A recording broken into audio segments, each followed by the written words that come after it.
Good morning to everyone and welcome to our panel on global taxonomies.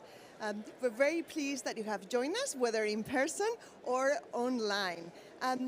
What we're going to discuss in the next hour is we're going to do a deep dive on different taxonomies across the world. We're going to really analyze the why and the how of the taxonomy, what is really the objectives of the different taxonomies. We're going to hear from 6 different regions, from Africa, Pan-Africa, we're going to say, because you're going to talk about different taxonomies within Africa, from Azerbaiyán, thank you very much, from China, Australia, and Brazil, and Europe. And what we're going to try to achieve today is to really understand the differences, the similarities, also the challenges that we have encountered in implementing taxonomies, but also what are the benefits and the positive impacts of the taxonomies. And we're going to finish by thinking about what potentially could look like a global taxonomy, or should I better talk about compatibility and interoperability at international level. And for that, we have an incredible panel, as I said, incredibly diverse, because their biographies and titles are all available in the web and in the screen in a minute. I'm just going to call you by your name, if that is okay, yeah? So Cecilia representing Africa, Rustam representing Azerbaiyán, Yuma representing China, Kirsty representing Australia, and Matthias representing Brazil.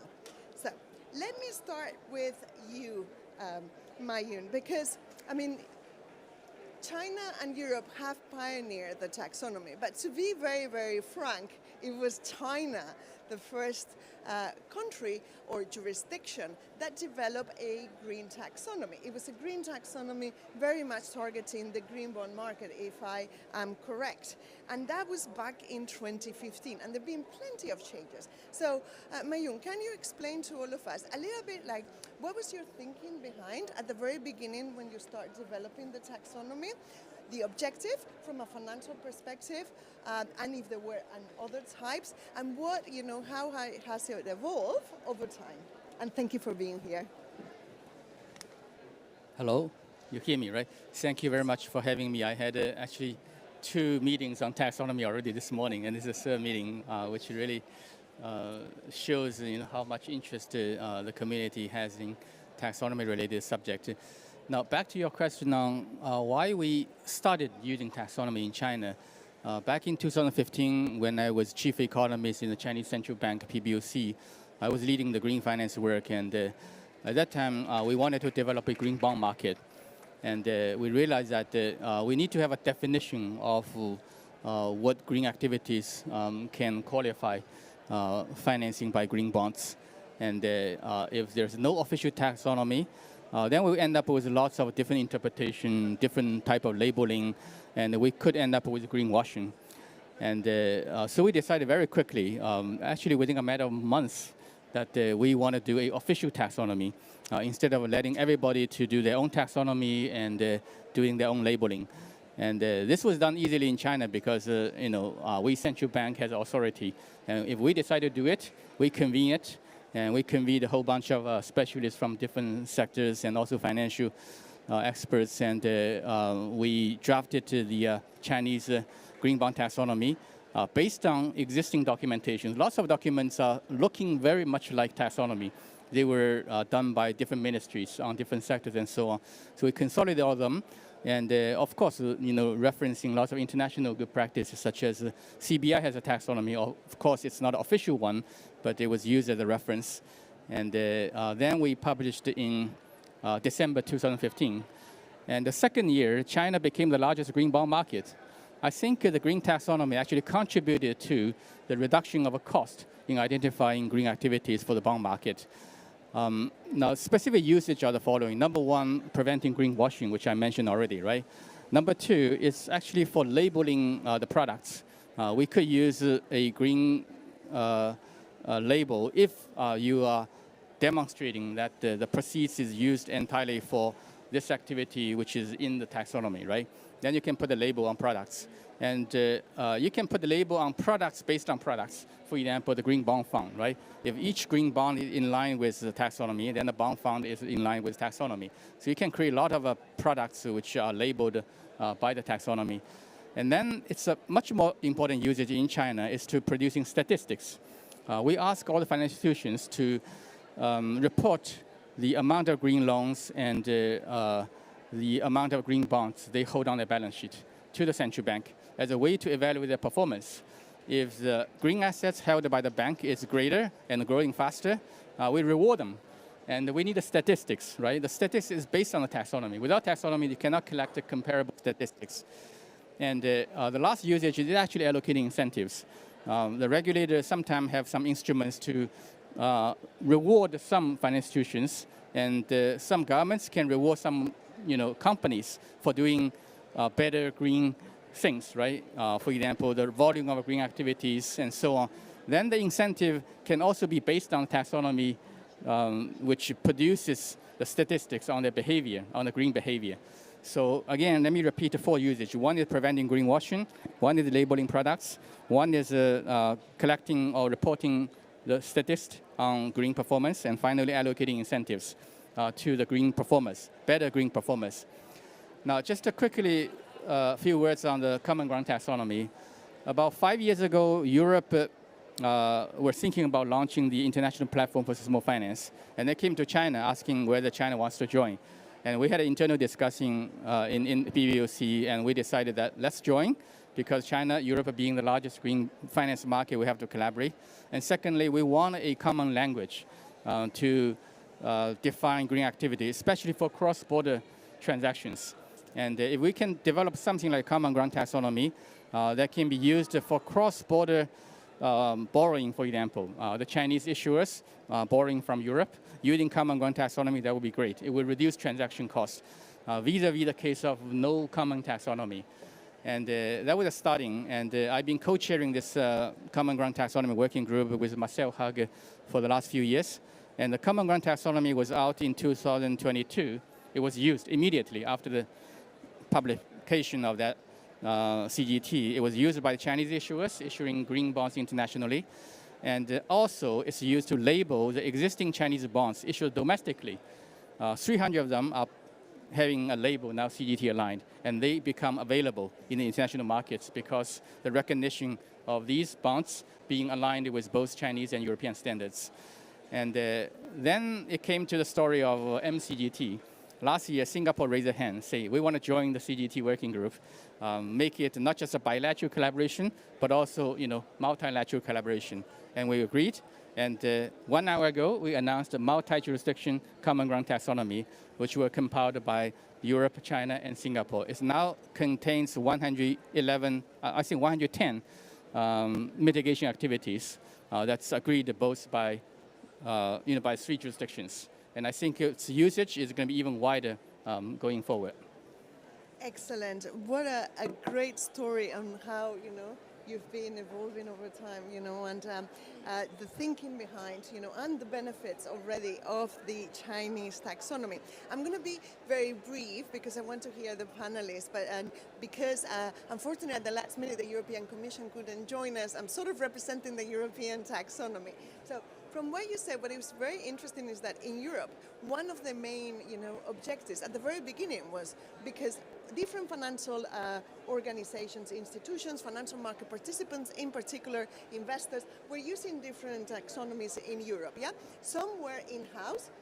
Others were based on the CBI, so Climate Bonds Initiative, and others. So at the very beginning, the main motive was, okay, we need to really start speaking one common language to avoid greenwashing and to really provide that trust in the market in green finance. But what's interesting is that it wasn't so much only focused to green bonds, it was more to financial products, so at portfolio level, yeah?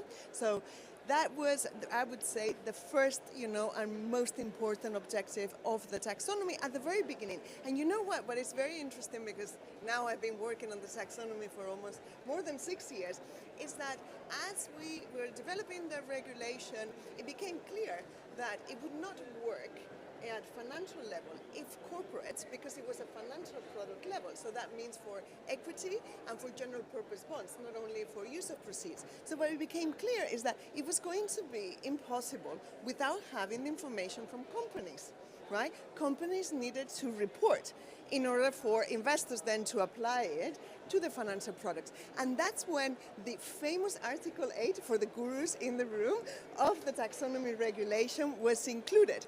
And then is when something, for me, what really elevated the EU taxonomy to a different dimension was because it was not only on revenues, but they included capex and opex. And what that made is that it changed I would say a market that whenever it was about green funds, not green bonds, it was always based on revenues. Revenues had the monopoly. And it introduced capex. And by introducing capex, it introduced the dynamism of the European taxonomy. A lot of times it's accused of being binary.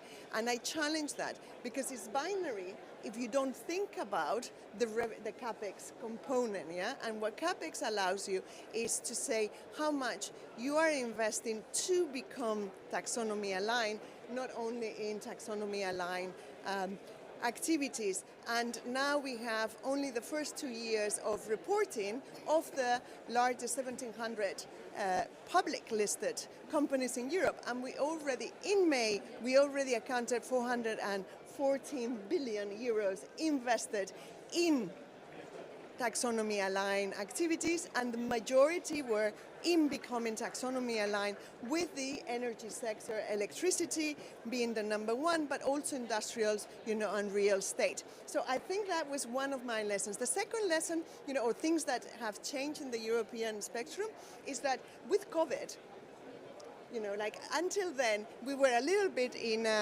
let's say, in our bubble in Brussels, developing the taxonomy, happy bunnies, and then with COVID, it became, a real conversation about, well, shouldn't the generation, the recovery funds have a green component? And then it's like, well, we do have a green taxonomy, right? We do have a definition what's sustainable.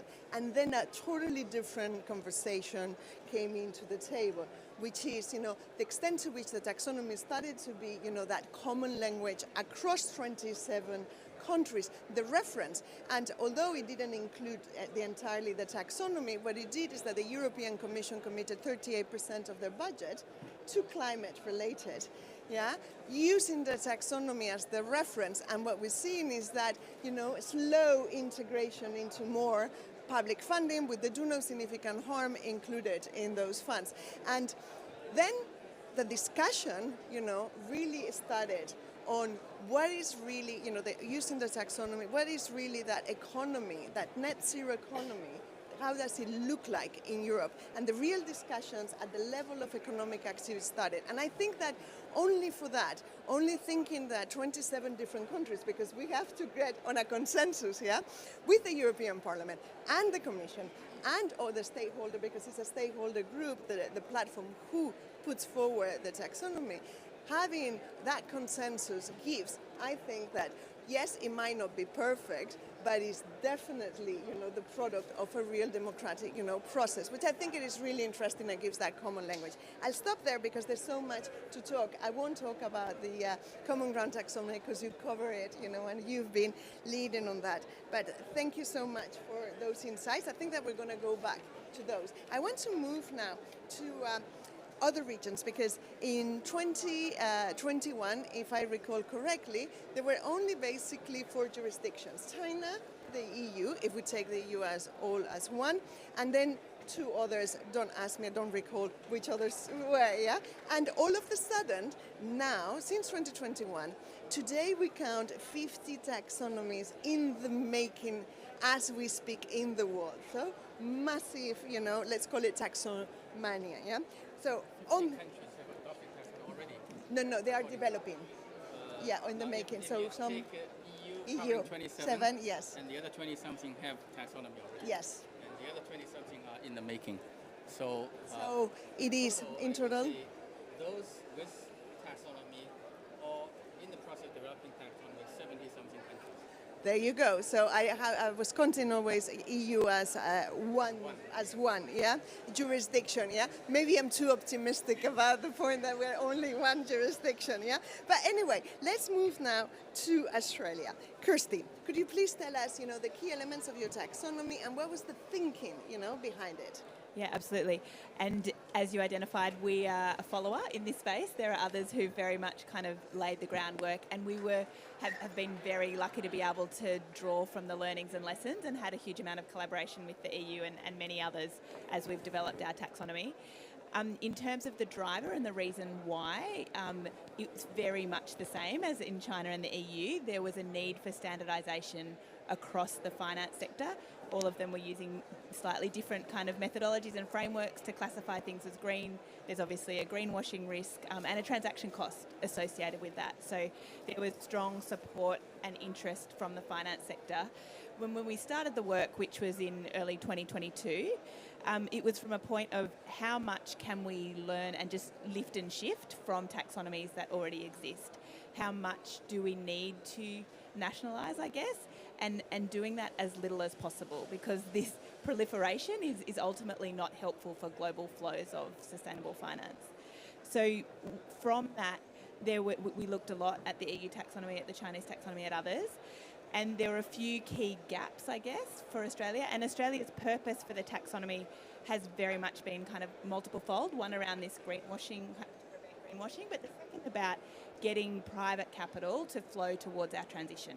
Australia has a big transition challenge. We have many sectors, including kind of mining, energy, agriculture, that need to transition to achieve a net zero 2050, and they will need a lot of capital to do that. So there are a couple of things where we needed to do some additional work in the view of not just the finance sector, but the Australian government and the broader kind of set of stakeholders that we worked with. And one of those was drawing out explicitly a transition category, but using a science-based methodology to call particular activities transition activities at particular points in time that would ratchet over time to ensure we get to net zero 2050. And happy to talk more in detail about that later if that's of interest, but work on the transition methodology was something in particular, and calling that out as a specific category was important, which Singapore had done and was doing the work on previously to us. The second one was around the sectoral coverage, and again, when we were doing the initial scoping, the EU, sort of translating the EU taxonomy to the Australian context, only 1.5% of our ASX, so the stock exchange, the top 200 companies in the stock exchange, were covered, because we have a very kind of heavy resource and mining sector. So there was the sense that there were some sectors, like the mining sector, like the agriculture sector, that we needed to do the work on in the Australian context. And the third element was First Nations rights and interests. So again, not given the European context as important, but integrating a First Nations, both perspectives into the governance structure and the way that we were doing the work, but also through the minimum social safeguards, integrating First Nations rights and heritage as part of that was seen to be really important. But that very much that goal of getting capital to move to both transition and green activities, and then there's a range of use cases that will sort of emerge from that in the way that both of you have talked about them too. Thank you, Kirsty. Let me move on to Rustam. Rustam, can you tell us a little bit of where you are in Azerbaijan in the development of your taxonomy? What was the objective and a little bit the structure? Yeah, please. And welcome. Thank you, Helena. Thank you for invitation to speak in this important panel. Let me start with good news. Central Bank of Azerbaijan last week adopted its green taxonomy, and without any exaggeration, it is a turning point in advancing sustainable finance in Azerbaijan. Let me briefly highlight some process for development. Central Bank took a leadership role by establishing an expert group with involvement of government entities, line ministries, to develop the taxonomy. Expert group with the support of the World Bank developed the taxonomy in less than 1 year, but we didn't compromise on quality. I will talk about it later. We highly commend World Bank support in this direction. The primary goal of the taxonomy is to establish a credible, transparent, and internationally aligned classification framework that tailored to Azerbaijan's unique economic and environmental landscape. Taxonomy is built around 4 principles, overarching principles. Number 1 is alignment with national priorities and international commitment. The taxonomy reflects Azerbaijan's climate, environmental, and sustainable development goals. It also reflects its international obligations like NDCs, SDGs, and other commitments. Number 3 is positive contribution and prevention of harm. Taxonomy is designed in a way that each activity is required to meet at least one of the 6 environmental goals, alongside with do no significant harm and minimum social safeguards. So activity to be classified as green, not only it needs to meet the technical screening criteria, but also do no significant harm and minimum social safeguards. Number 4 principle is global interoperability. Let me emphasize that interoperability was a special priority for us, and taxonomy is designed in interoperable way with global standards, and we inspired EU taxonomy structure. This is particularly important to attract foreign investment for green transition in Azerbaijan. Number 4 is that taxonomy governance will be a dynamic process because of the changing nature of environmental standards and green technology. Taxonomy will be reviewed regularly to be updated. Taxonomy covers 10 sectors, which is quite broad, include such as renewable energy, energy efficiency, sustainable agriculture, circular economy, and other sectors. So main users, obviously financial institutions, investors, government entities, and so on. So let me conclude that development of the taxonomy and its implementation is a major step toward sustainable finance and climate resilience in Azerbaijan. Let me stop there. Thank you. Thank you. Really, really interesting. I was thinking as you were speaking of that a lot of, I think the majority of taxonomies include do no significant harm, correct? Yeah? And a minimum social safeguards, yes. So I think that structure with the technical criteria, it is one that we can call, sort of like a global standard. Very interesting. Thank you very much. And a taxonomy that has been driven by the central bank, yeah? So very interesting. So now, Matthias, there's been a lot of development in Brazil. And what I find very interesting about the Brazilian taxonomy is also how you have inspired not only on the EU, but also in taxonomies within the region, yeah? So can you tell us a little bit more about the Brazilian taxonomy, your objective, and the thinking behind it? Sure. Well, first of all, thank you for the invitation. And I think the composition of this panel is very interesting and one that help us to look which is the way forward. And today, actually, it's one day that reflects the mirroring that Brazil has on the advanced agenda, especially from Europe and China, because we have approved yesterday our carbon market in the Senate, and we are about to implement it, looking very closely to the experiences that we have in China and also in Europe. And I think that the taxonomy is another experience in the same way, one that understands the need that the market has to have common understandings on which are the priorities to decarbonize the economy, and mostly to have directions on how to adapt to a warming world, in the sense that we can have much of agreement that many of the goals that were established in the international agenda will not be reached. And we need to mobilize capital and prepare markets to be adapted to a more challenging environment that we initially thought when we started discussing this, for instance, in Rio de Janeiro in '92. So I think what we are advancing here is adapting some of the criteria to include national priorities, as Rustam has mentioned. For instance, agriculture, which is crucial for us, but also the mining sector. And mining is something that it is new inclusively in the region. So we have following the Colombia steps to include agriculture, and also the Mexican ones to include social aspects. But this is something that we'll talk later. So thank you.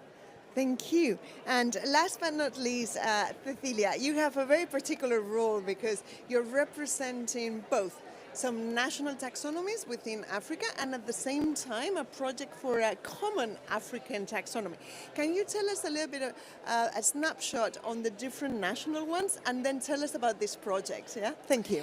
Thank you so much for the invitation, and congratulations again to Azerbaijan and the Central Bank for the launch of the Green Taxonomy. That's wonderful. So I work for an organization called FSD Africa, Financial Sector Deepening Africa. We work on capital market development across the African continent and making financing work for Africa's future. So we support some of the taxonomies that are under development. So we don't support all of the ones that I'll mention, but anyway, for comprehensiveness, so as you may know, South Africa issued a taxonomy some years ago, very aligned to the European Union taxonomy. Ghana has also recently launched a green taxonomy. There's a green taxonomy in the YMU, the West Africa region, and there are several more currently under development, including for Kenya, Rwanda, Senegal, and some sector taxonomies in Uganda. So a lot of work going on in this space. And there are indeed some variations between these taxonomies. Most of them focus on green because probably that is an easier way to get started. The YMU taxonomy also includes social goals and objectives. And the Ghana taxonomy in its phase 2 will focus on more of the hard to abate sectors. So they've also started with more of the traditional green sectors initially, but will then move on to more challenging sectors like mining, high intensity production and agriculture, very important for the African continent. And so there are some differences, but also similarities. And so we have also embarked on developing a common, African regional taxonomy. It's a collaboration between AFAC, which is the African Financial Alliance on Climate Change, and that's a coalition of financial sector actors on the African continent. It's funded by the African Development Bank, and FSD Africa is a partner there. So we are working very actively on this African taxonomy at the moment. It's currently in consultation stage with the financial sector and regulators and other actors more broadly. So currently consultation on design choices, what will be the guiding principles and objectives, what sectors to include, and all of these normal steps that everyone goes through. Yeah. Can I ask you a follow-up question, Cecilia? This common African taxonomy, is it thought for cross-border transactions, a little bit like what Mayun was talking in terms of between the EU, China, and Singapore now? Or were you thinking more about having a African reference for all the countries that are not developing theirs, and maybe having those that are developing them sort of aligned to the African taxonomy? Yes, I think all of the above. So of course, interoperability for international capital flows and international trade, extremely important, but it's also very important to highlight the special market and developmental context of the African continent, where there's still a very strong need for social development, social sectors and economic growth, job creation. So the green aspects really need to be aligned with the social development agenda. And I think that it's not to say that that's unique to the African continent, but there certainly is a strong need. And so I think part of the task of the African taxonomy, in addition to creating coherence and to not have 54 different taxonomies, but to, well, we can have that, but to create a set of more coherent guidelines and to make the bridge between what are the needs of the African continent in terms of the green economic growth, and how do we make the link to international interoperability, because sometimes there's a lack of understanding from foreign investors in terms of what does a green project mean on the African continent currently. So sometimes green projects get screened out because there's a lack of understanding of where we are in the trajectory, yeah, or just too high standards, or certain things that are just not compatible at the moment, like international certification schemes and things. Yeah. It's so interesting because one of the things that we are working on, and we're almost about to publish a report, hopefully by the end of the year. The platform is sort of a simplified approach inspired on the taxonomy, but it's not taxonomy, for SMEs, yeah, for small, medium, and enterprises. And while we were developing that, and the reason why I'm bringing it is not only that we need to think about the trickle-down effect on SMEs, across, the value chains, but also we were thinking, okay, we also need something adapted or simplified to development finance and to investments in certain parts of the world, where, as you were saying, there's certain criteria that cannot be met, no matter how much of an effort a company or an economic actor makes. Yeah. So doing something, so starting to think about those sort of like adapted, right? You create a taxonomy and then you start it sort of like shaping it to the different users and users. So very interesting.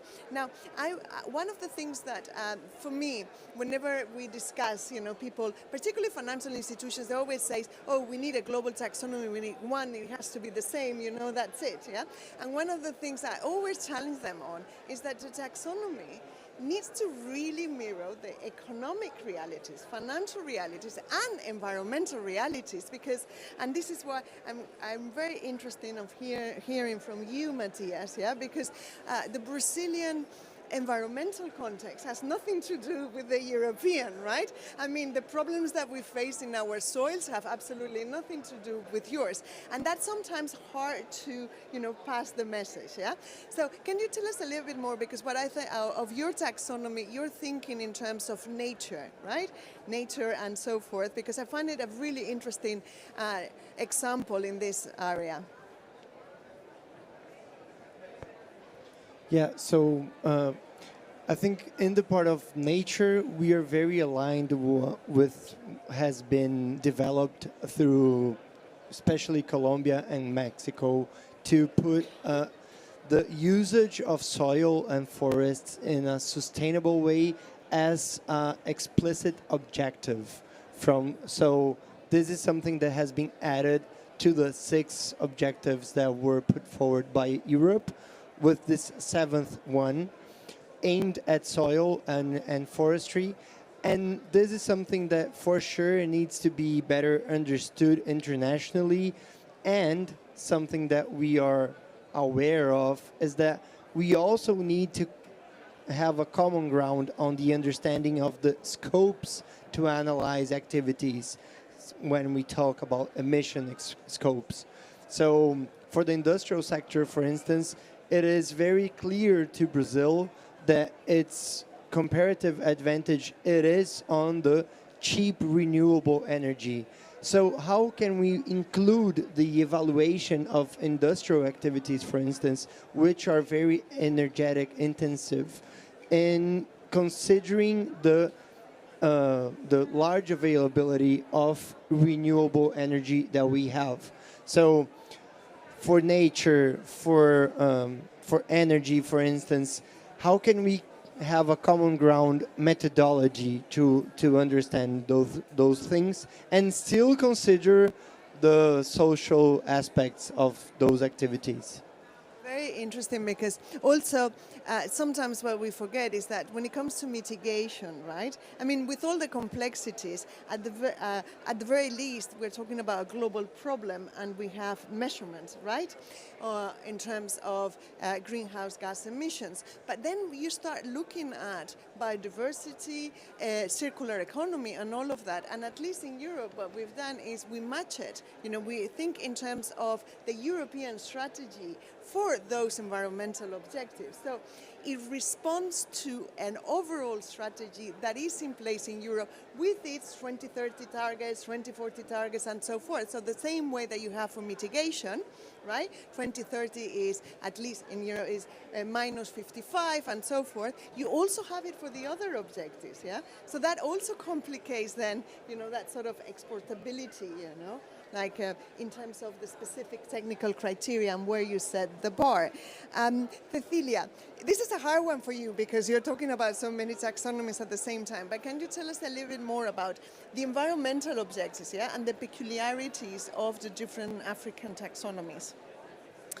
I think that for the African continent, the great importance to develop an understanding and guidelines around agriculture, a big portion of GDP on the African continent, and holds great promise.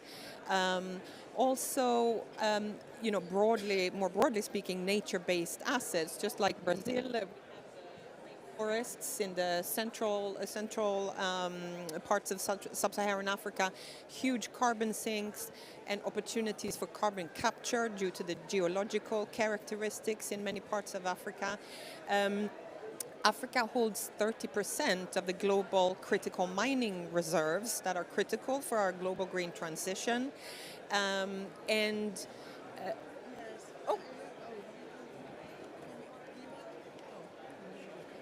Please. Okay, so now it's working. Yes, so I was saying 30% of the global critical mining reserves, and also great needs in terms of development of climate resilient urban infrastructure. And so the green economic opportunities on the African continent are vast. The continent is expected to be 2.5 billion people by 2050, and the green economy really needs to create jobs and opportunities for prosperity and wealth.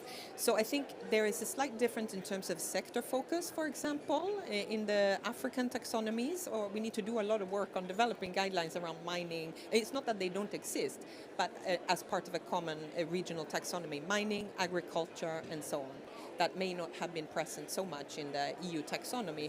And also, as EU embark on development of a social taxonomy, and there's the work around adaptation taxonomy, those are also very relevant. And the SME segment that you mentioned, all of those are very relevant for the African continent. So looking forward to collaborating more on that. Yes. Yeah. I think the social taxonomy in Europe is for the time being parked, because the intention is to first finish the sustainable taxonomy and then move on.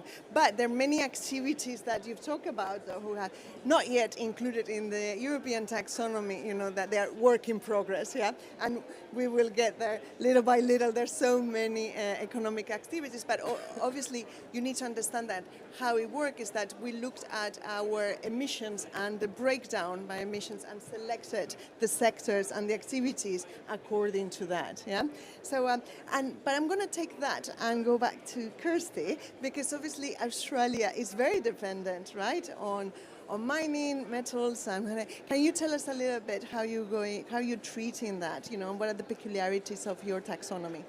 Yeah, absolutely. And this sort of comes back to the overall purpose, which is to support investment, Australian and international investment, in the climate transition.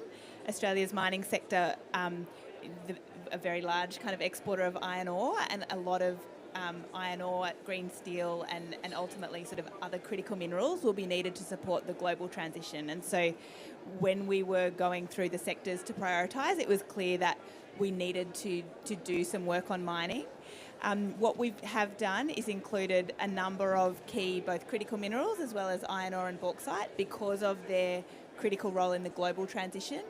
And what we've done is put a range of different measures in place to ensure that classifying those as sustainable or transition activities has the scientific credibility. Because in lots of financial institutions' portfolios or in sort of green bond frameworks, mining as a whole sector is discounted as not sustainable, but because of the reliance on those ores and minerals to support the transition, we wanted to provide a bit more nuance and kind of sophistication in the way that mining is classified.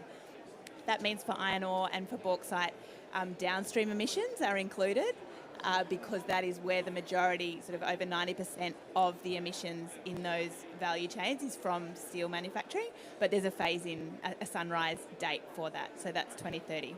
And then there's a whole lot of transition measures that mining, any type of mining, can access transition finance for. So things like electrification of mine trucks and a whole range of other decarbonisation measures at the mine site. So are they included as transitional activities, like the equivalent, right? That's Not right. enabling, right? As Yes, part so, of, so okay. we don't have a classification of enabling activities. That's the transition Right. category, includes Okay. enabling activities. Very interesting. So transition measures for the mining sector are included for any type of mining, and then there's green and transition criteria for a number of critical minerals and iron ore and bauxite. Very interesting. Thank you, Kirsty. Rustam, Azerbaijan has sort of, a similar, slightly different, also economy in the sense of quite dependent on oil and gas. So what does that mean for the development of your taxonomy? Yeah? What is the importance that you're giving to the transition and the transitioning of those activities? Thank you. Yeah, thank you, Helena. Indeed, Azerbaijan economy is dominated. Do you hear? No? Okay. Thank you, Helena. Interesting question. Indeed, Azerbaijan economy is mainly energy sector dominant. Actually, Azerbaijan government has made its choice. It committed to economic diversification, and with goals to reduce carbon emission by 40% by 2050, and also develop renewable sectors like renewable energy. So let me highlight some critical composition of the government diversification strategy. So first, leveraging energy revenues to drive green transition. So government strategically use revenues from energy resources to fund green transition, thus balance gradual shift to the low carbon economy. Number two is unleashing renewable energy potential. So Azerbaijan, as you might know, has substantial renewable energy potential. It comes from solar, wind, as well as green hydrogen, blue hydrogen. And all these renewable potentials position Azerbaijan also, in addition to its local consumption, to export renewables to global market.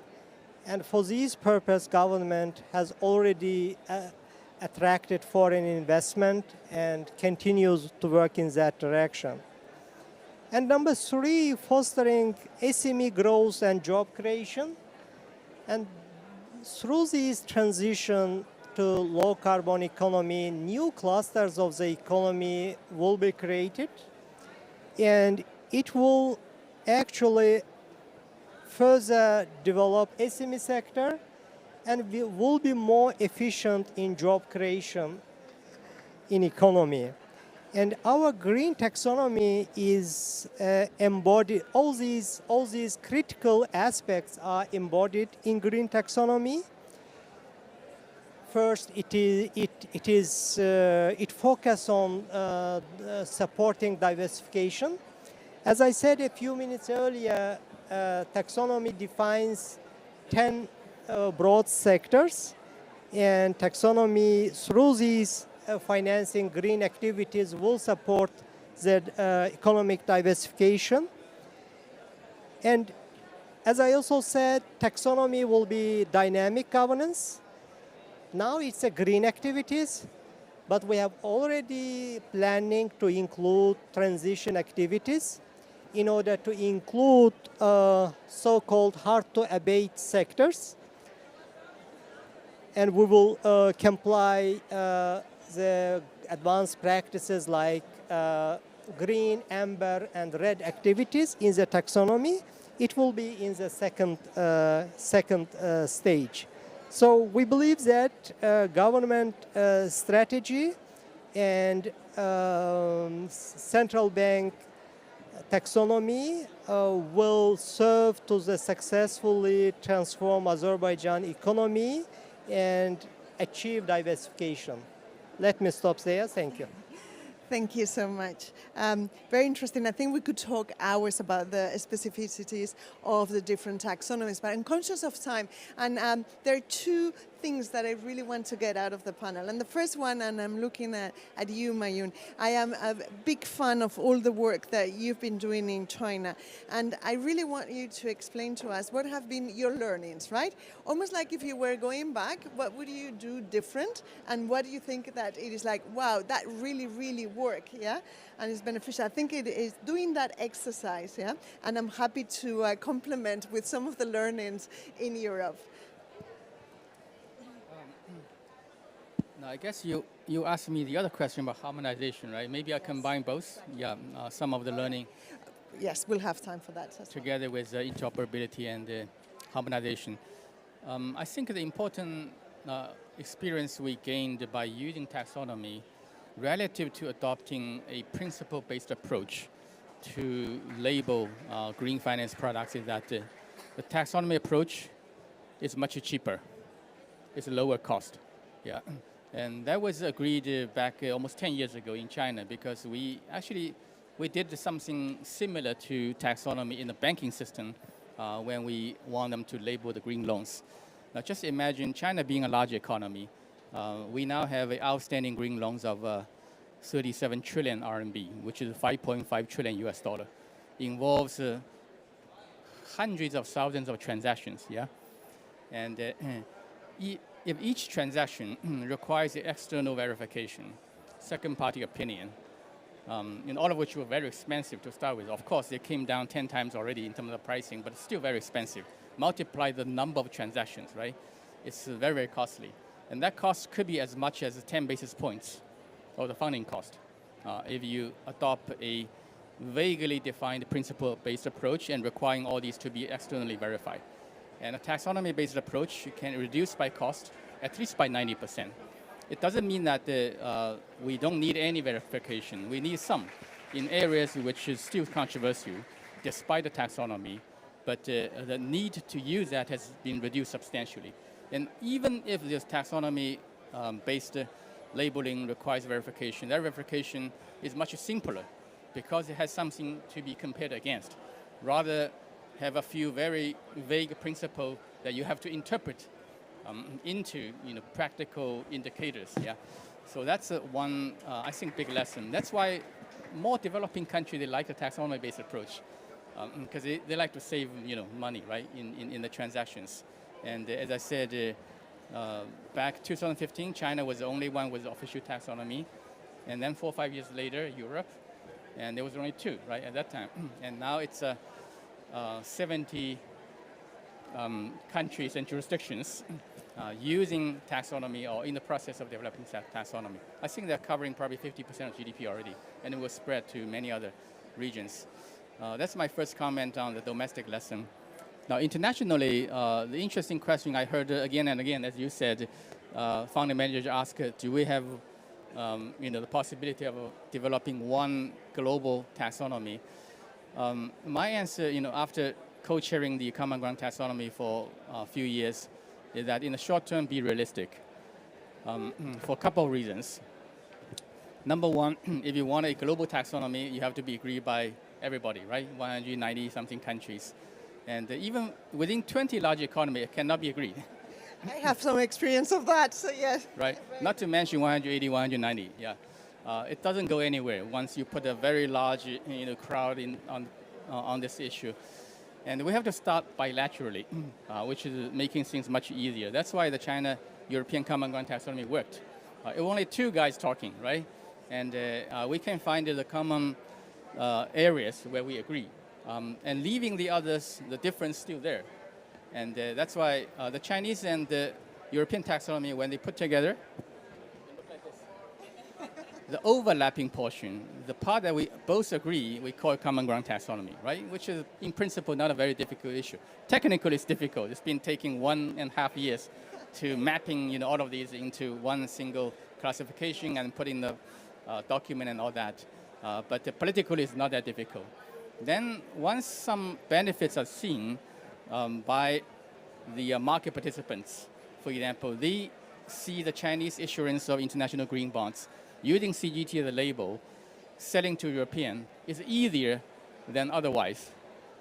Then the market demand goes up, right? Including the Singaporean-based financial institutions. They come and they join.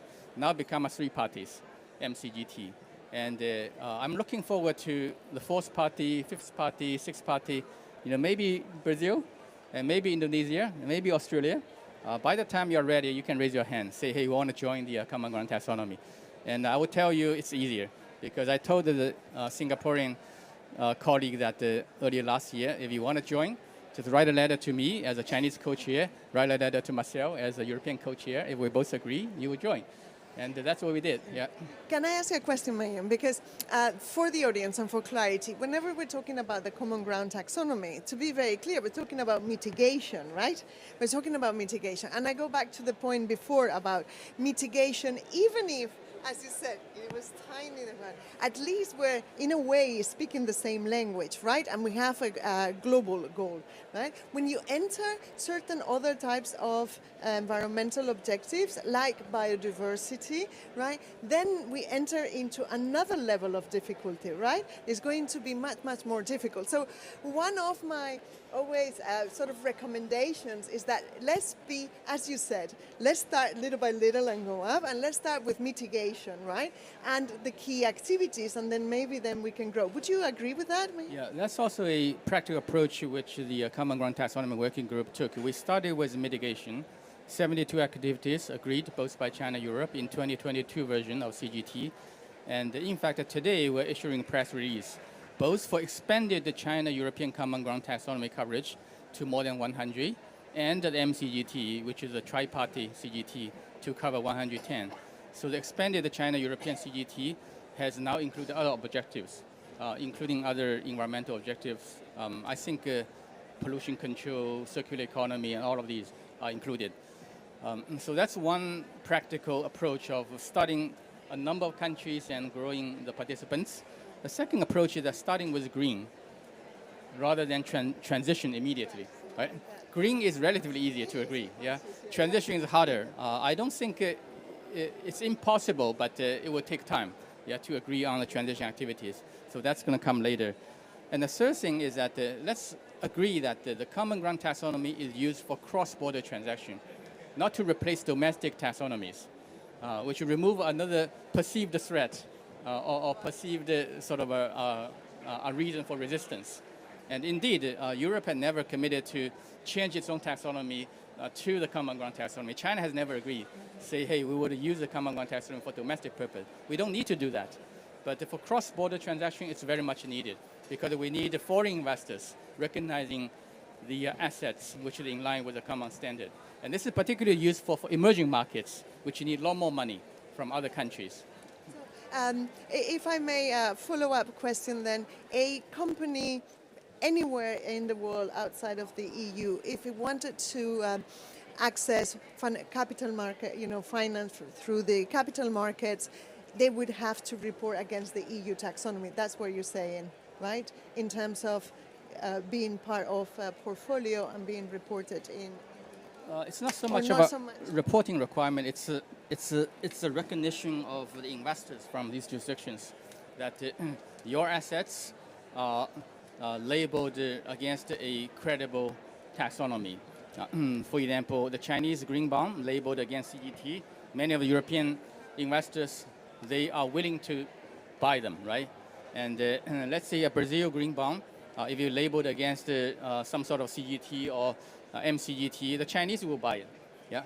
So this is kind of a voluntary usage on the investor side. If they recognize CGT as a credible labeling tool, then it will be. It doesn't require official mandatory reporting.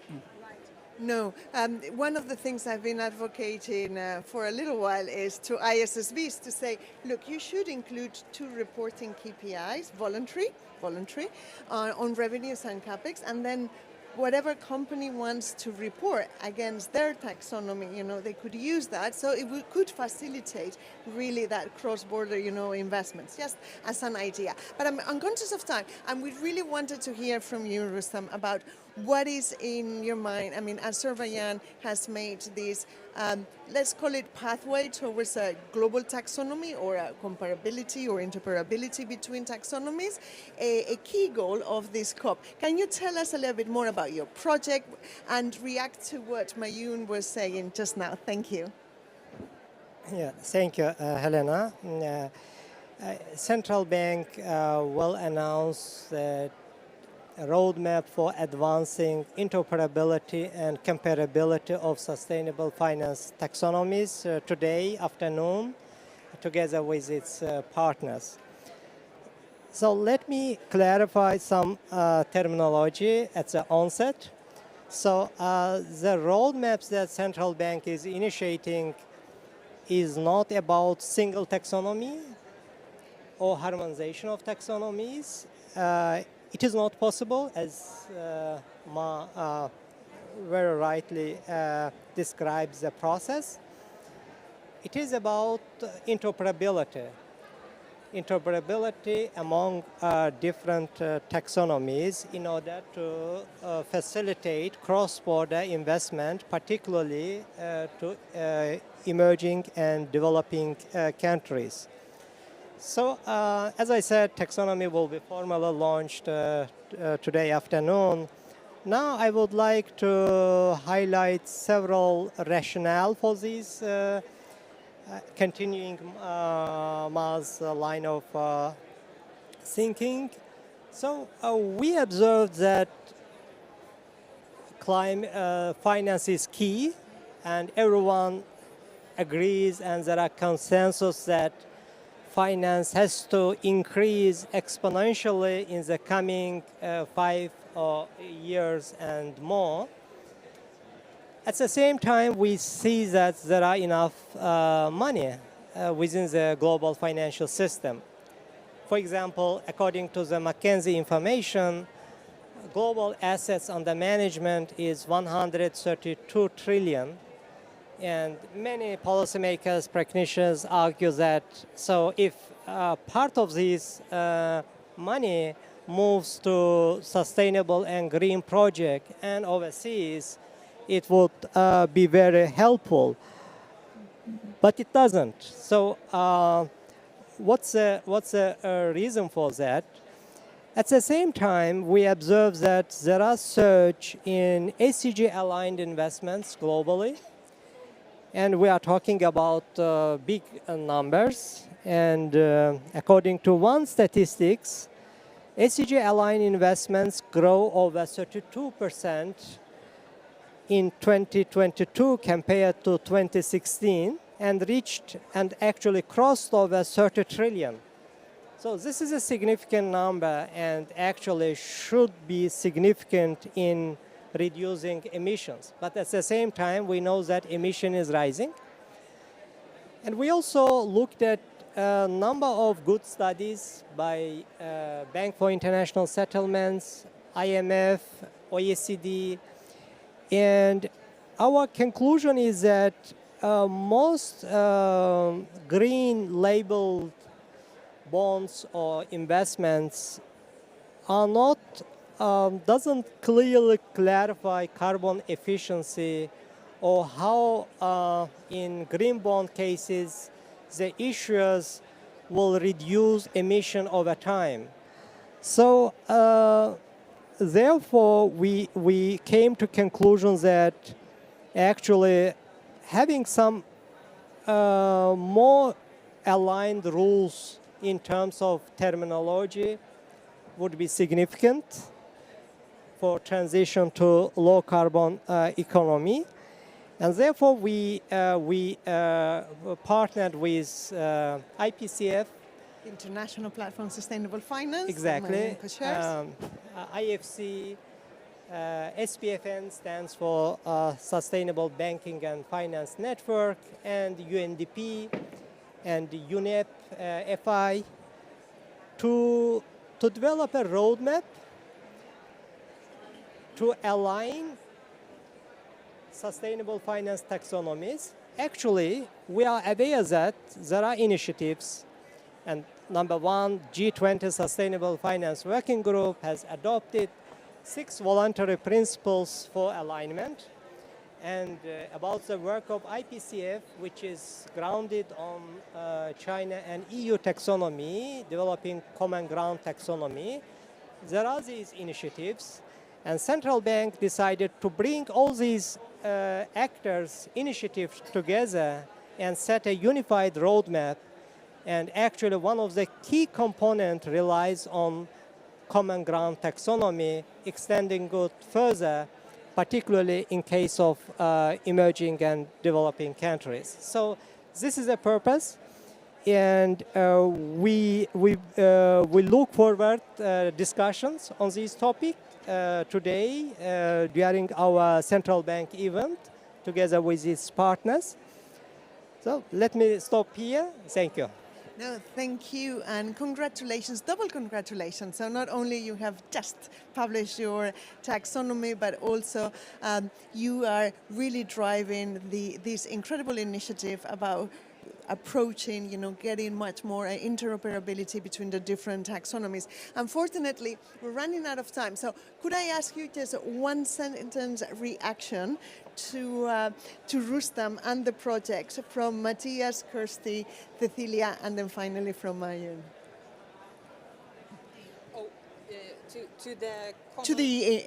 To the common. Yeah. Should we call it common ground taxonomy for the entire world? I would say, I think for the African regional taxonomy, we really look forward to collaborating and, joining that moving forward. Africa, great opportunities in the green economy, but currently only receives 1% of this green finance flow, and also only contributes less than 3% to global greenhouse gas emissions. So we look forward to joining the global initiatives. Very, very helpful. Yeah. Yeah. Thank you for reminding us, Cecilia. It's really important. Only 1%, of the funding. Matthias. So we thank the Azerbaijan government for making this proposal, and Brazil is willing to take it forward also in Belém after the initial works. We think that it could be very useful for all of us to use the regional taxonomies that are already developed, because those already include many of the sectors that are relevant for each region, and we have more closer connections to those. But one thing that firstly, as an underdeveloped country, we could not start focusing only on mitigation. It is crucial for us to already include adaptation and have a common understanding on that, especially because it's very difficult to mobilize private capital to adaptation objective. And for that, we need a common understanding. Secondly, as a Latin American country, we should look for biodiversity also commonly.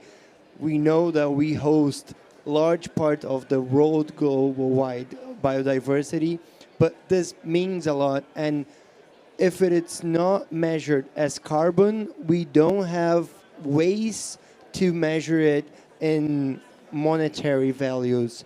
And this is something that blocks a lot of deals that could be made and also blocks helps to vulnerable communities and traditional communities that have a great role on protecting these richness and should be better looked by the international community. So I think these are two priorities, but we are definitely thrilled to go through with this initiative. Thank you once again, Yes. Elena. Thank you, Matthias. So we have a push for also regional taxonomies, African taxonomy, Latin American taxonomy. Kirsty, are we going to have an Asia-Pacific taxonomy other than the ASEAN? And very important, really important to remember that we also need to provide the value it deserves to nature. No, very glad that you called out the ASEAN taxonomy, because we have been collaborating very closely with the Sustainable Finance Institute Asia, who's been doing that development work. So that is very much a high-level taxonomy, and then country-level taxonomies will be developed off the back of that. In terms of the importance of an initiative to bring both the technical and kind of over time political processes for mapping taxonomies, but then ultimately we want to get to a spot where there's mutual recognition of taxonomies. And so in a similar vein, very, very pleased to hear that Brazil is keen to take this initiative forward as part of your COP presidency. Australia potentially will host COP31, and I suspect it will also be a focus of that if we are to host that process. Excellent. We finally have an excuse to go to Australia. I know that we need it for tourist reasons. Anyway, unfortunately, we have to finish, but I want to really thank each one of you. Thank you so much for the initiative, and congratulations again. And thank you, Mayun, for all your leadership. Yeah, much, much appreciated. And please join me in thanking the panelists.